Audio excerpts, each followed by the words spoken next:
네, 두 번째 주제 동호회. 부제 인싸는 아니더라도 아싸는 되지 말자. 이 지역사회 특성상 각자의 범위를 벗어나지 않는 분들은 사실 특정한 취미를 영위하거나 특별히 배우고자 하는 게 없는 한 동호회나 친목 모임을 가입할 필요가 아마 없을 겁니다. 이미 그 지역사회에 내 지인, 친구, 즉 구성원들이 다 있으니까. 그래서 사실 제 고향 친구들만 보더라도 어떠한 취미가 아닌 이상 크게 친목 모임을 가지질 않아요. 하지만 1편에서 언급한 것처럼 이렇게 서울에 상경을 했는데 사람이 그립거나 외롭거나 특정한 취미가 필요할 경우 그 목적이 같고 분명한 집단에 소속이 되고자 하는 경우를 저는 말씀드리는 겁니다. 자, 그런 동호회 몇 가지 예를 들면 축구, 야구, 배드민턴, 볼링, 영화, 책, 술, 산책, 자전거 등등 굉장히 많겠죠. 그런데 개인적으로 사람이 4 이상 모이면 저는 단체라고 해도 된다고 생각합니다. 그렇게 사람들이 모여서 그룹이 되고 단체가 되고 집단이 되는데 각자 다른 성격과 생김새, 성향, 물론 생김새로 싸우면 큰일 나겠죠.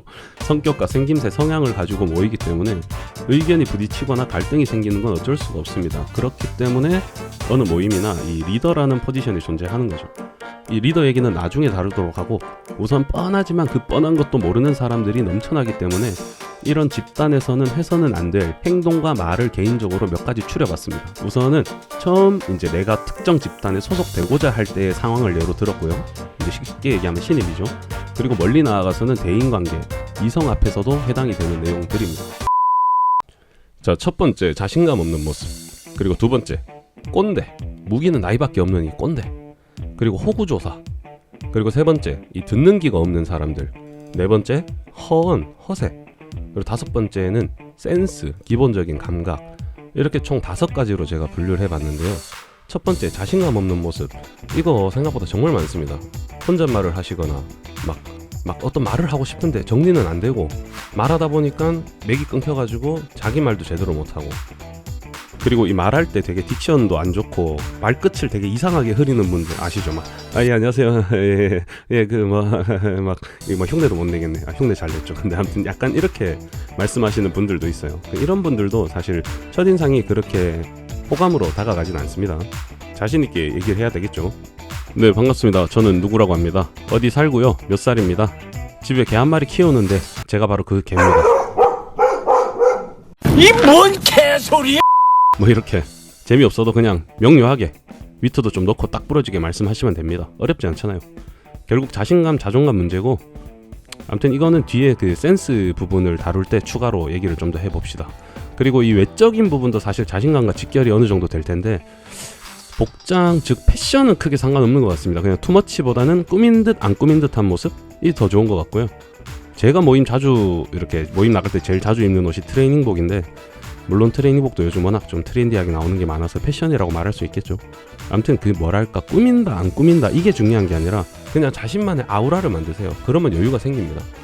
그리고 그런 사람, 본인이 여유가 있는 사람이 되면 남이 먼저 말을 걸게끔 스스로 매력이 만들어지고, 그리고 제가 되게 좋아하는 말 중에 하나가 낮은 자존감은 계속 브레이크를 밟으면서 운전하는 것과 같다라는 말이 있더라고요. 자존감을 높이세요. 이 자존감을 높이려면 본인의 내적인 외적인 노력이 모두 분명히 필요합니다. 그리고 두 번째 이 꼰대. 정말 이 무기는 나이밖에 없는 사람. 만나면 제일 먼저 하는 게 뭐냐면 나이부터 물어요. 나이부터. 몇 살이세요? 나이가 어떻게 되세요? 그리고 호구조사. 무슨 일 하세요? 이거는 나중에 조금 더 약간 인간적으로 가까워졌다 싶을 때 물어보세요.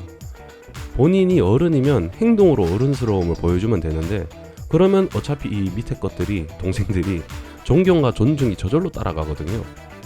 저희는 다 같은 어른입니다. 같은 성인끼리 왜 그걸 먼저 조사를 하세요? 물론 나이 먼저 묻는 게 절대 잘못된 건 아닙니다. 근데 그냥 일단 무작정 나이부터 묻는 사람들의 공통점을 제가 보니까, 내가 너를 보자니 내가 너보다 위에 올라설 수 있는 게 나이밖에 없구나, 약간 그런 뉘앙스를 풍기는 사람들? 그런 사람들이 보통 그렇게 많이들 나이를 먼저 물어보더라고요. 물론 호칭 때문에 할 수도 있죠. 우리나라가 특히 아시다시피 유교의 영향을 좀 많이 받은 동양 문화권이라 어른을 공경하는 문화가 상당히 발달해 있긴 합니다. 근데 이거는 밑에서 저절로 우러나오는 거지, 그런 대접을 먼저 받으려고 하면 안 된다고 저는 생각합니다.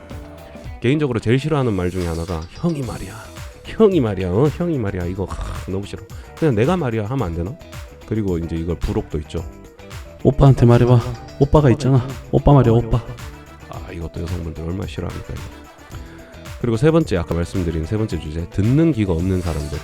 예를 들면 이제 누군가가 특정 주제로 막 신나게 얘기를 하고 있는데 그 누군가의 말이 끝나기도 전에 맥을 끊고 자기 얘기하는 사람들 꼭 있습니다. 우리 흔히 이제 맥커터라고 하는데, 본인이 하고 싶은 얘기가 있으면 토크를 자연스럽게 다른 주제로 넘길 줄 알아야 돼요. 예를 들면 어떤 사람이 오늘 점심에 파스타를 먹었는데 너무 맛있더라 그랬는데 바로 자기 말은 어제 혹시 토트넘 경기 보셨어요? 이런 식으로 자기 말만 하는 사람들이 있습니다. 그러지 말고 오늘 내가 점심에 파스타 먹었는데 너무 맛있더라 그러면은 어디서 드셨어요? 무슨 파스타요? 라고 물어본 다음에 그 메뉴에 대한 적당한 티키타카를 하고 나서 이제 대화가 약간, 보통 어떤 주제든 대화가 약간 끝맺어지는 분위기가 있잖아요. 그쯤 되면은 참 어제 손흥민 축구했던데 혹시 보셨어요? 라고 하면 자연스럽게 본인이 리드할 수 있을 것 같은 주제로 이야기를 넘길 수가 있습니다. 그리고 이 적당한 리액션, 저 리액션 굉장히 중요하다고 생각하는데, 이 적당한 리액션은 상대방으로 하여금 이 사람이 내 이야기를 귀담아 들어주고 있구나 라는 호감을 줄 수 있습니다. 적극적으로 리액션 하세요. 오반하지 말고. 그리고 네 번째, 이 허세. 이 정말 참, 본인이 리드할 수 없는 주제가 나왔을 때 다 아는 척, 모르는 게 전혀 없는 척, 물론 척이 아닐 수도 있습니다. 뭐 다 알아, 모르는 게 없어, 뭐 이런 사람들 꼭 있습니다. 물론 진짜 아는 주제라고 해도 그냥 누가 무슨 말을 하든지 그냥 다 아는, 이거 정말 참, 이런 사람들 결국 한계가 옵니다. 그리고 결정적으로 재수가 없어요. 왜냐하면 겸손해 보이질 않거든. 모르는 게 좀 있어야지, 뭐 다 알아도 좀 모르는 척 적당히 할 필요가 있다고 저는 생각을 합니다.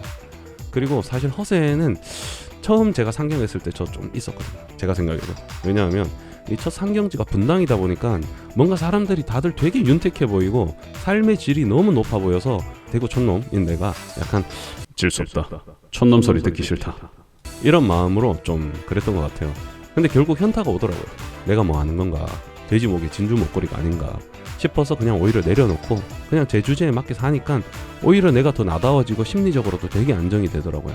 그리고 다섯 번째, 센스. 일단 외적인 부분부터 말씀을 드리자면, 우선 보통은 이런 모임 나오시는 분들이 20대 후반에서 30대 전후인데, 이쯤 되면 본인 외모는 본인이 책임을 져야 됩니다. 잘생기고 못생기고의 문제가 아니에요. 제가 말하는 건 스타일입니다. 스타일. 그 인스타나 페북 이런 데 흔히 돌아다니는 짤 중에 남자가 꾸밀 줄 아는 기준이라고 해서 뭐 예를 들어서 페이크 삭스가 있다, 머리를 만질 줄 안다, 신발이 때와 패션에 맞게 3종류 이상 있다, 가방이 2개 이상 있다, 뭐 눈썹 정리할 줄 안다, 본인만의 향수가 있다 등등, 이런 이야기들이 나오는 이유가, 제가 봤을 때는 남자가 사실 30대 정도 되면은, 자 생각해 봅시다. 특별한 결격 사유가 없는 노멀한 30대는 당연히 20대 때보다 경제적으로 조금은 나을 거란 말이죠. 경력에 따라 연봉도 올라갈 거고 그럴 텐데, 그럼 자 여유가 생깁니다. 그 여유에 따라 본인이 세워놓은 다양한 카테고리에 지출을 하겠죠. 예를 들면 엔겔 지수를 높인다거나 유흥을 즐긴다거나 또는 쇼핑, 취미활동, 재테크 등등 말이죠. 근데 여기서 만약 그냥 막 먹어, 운동도 안 하고 쉽게 말해서 자기 관리에 투자를 안 해, 그러면 자연스럽게 살도 찌고 몸매도 망가지고 뭐 하다못해 또 촌스러워질 수도 있겠죠. 그리고 사실 뚱뚱, 이거는 정말 뭐 저도 술패는 있습니다만은 살찌는 거, 뚱뚱해지는 건 본인 책임입니다. 물만 마신다고 살 안 찌잖아요. 이거 진짜 개소리. 먹는 만큼 찌고 안 움직이는 만큼 찝니다.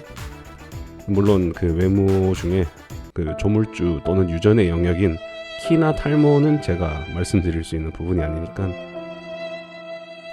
아무튼 이 사람이 어떤 방식으로든 자기한테 투자를 하고 있구나, 이게 보이면 인간적인 호감도가 상승할 수밖에 없습니다. 예를 들어 꾸준히 운동하는 사람이다? 그럼 자기 관리를 하고 규칙적인 생활을 하는 사람이다 라는 결론이 도출될 것이고, 성실한 사람이라는 프레임이 씌워지겠죠. 그쵸? 그리고 외적인 이런 감각 외에도 내면의 감각 또한 상당히 중요한데, 예를 들어서 모임 사람들끼리 뭐 식당을 갔다, 술집을 갔다, 그러면 식당에서 손으로 먹나요? 수저로 먹겠죠. 그럼 수저 세팅은 누가 해야 되나? 내가 형이든 동생이든 상관없습니다. 그냥 보이면 하세요. 동생한테 시키지도 말고. 그리고 본인이 어차피 그 자리에서 꽤나 윗사람이다, 그리고 동생들이 있다, 근데 그 동생들이 좀 깨어있는 동생들이만 형들이 그렇게 하면은 아이고 형님 이거 제가 하겠습니다, 형 제가 할게요, 이렇게 얼마나 보기 좋은 상황이 벌어집니까? 내가 형이니까 난 안 해, 뭐 이런 마인드 전혀 가지지 마시고, 사람들 물컵에 물도 좀 채워주고 등등, 이런 매너, 즉 배려를 몸에 배도록 자꾸 그렇게 행동을 해보세요. 늘 주변을 살피고 배려하는 마음으로 가식 말고 진심으로 남에게 친절을 베푸는 것 또한 감각이라고 저는 생각합니다. 물론 타고나는 것도 있어야 되겠지만 나이 먹고 후천적으로 감각은 기를 수 있습니다. 이 동호회 살아남기가 결국엔 대인관계, 인간관계 얘기가 돼버렸네요. 이럴 줄 알았습니다. 그래도 어쨌든 동호회라는 집단이 작은 사회나 마찬가지니까 내용은 일맥상통하지 않을까 싶습니다. 일단은 포인트는 중간만 하자입니다. 중간. 물론 제가 정답은 아니겠지요. 하지만 해답 정도는 될 수 있지 않을까 하는 게 저의 생각입니다. 제목으로 돌아가서 인싸는 사실 어렵죠. 매력도 철철 넘쳐야 되고 리더십도 있어야 되고 외모가 출중하진 않더라도 스타일이 좋거나 사람들을 휘어잡는 어떤 그런 마성의 그런 게 있어야 되지만 아싸를 저희가 자처할 필요는 없습니다. 조금만 노력하면 어느 집단에서든지 중간은 갑니다. 저도 사실 잘난 거 하나도 없습니다.